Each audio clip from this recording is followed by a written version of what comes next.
Pourquoi aujourd'hui on s'interroge sur le sujet de la loi de devoir de vigilance ? Puisqu'il y a une proposition de directive qui a été votée récemment par le Parlement, qui risque de restreindre, ou plutôt du coup d'élargir le champ d'application de ce devoir de vigilance en restreignant, en abaissant les seuils des sociétés assujetties. La loi de devoir de vigilance, concrètement, qu'est-ce que c'est ? C'est une loi qui impose aux entreprises d'une certaine taille, donc soit de plus de 5 000 salariés en France, soit de plus de 10 000 salariés en comptant les filiales à l'étranger, qui les oblige à mettre en place ce qu'on appelle un plan de vigilance, à le publier dans leur rapport annuel de gestion. Ce plan visant à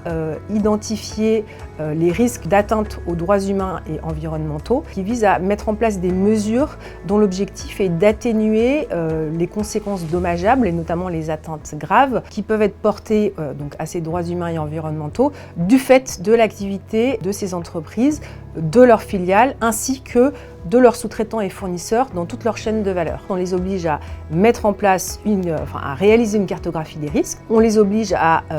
mettre en place une procédure qui vise à évaluer la qualité de leurs tierces parties et sous-traitants au regard du respect de ces droits humains et environnementaux, à mettre en place une ligne d'alerte et à mettre en place des mesures d'atténuation et de prévention. Déjà, à l'heure actuelle, lorsqu'une petite entreprise est un sous-traitant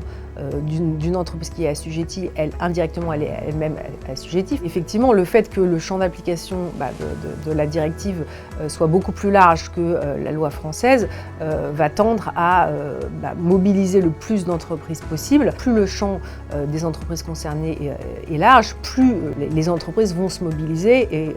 vont s'aligner sur la volonté de la société civile, parce que de toute façon c'est ce que veut aujourd'hui la société civile et les instances gouvernementales.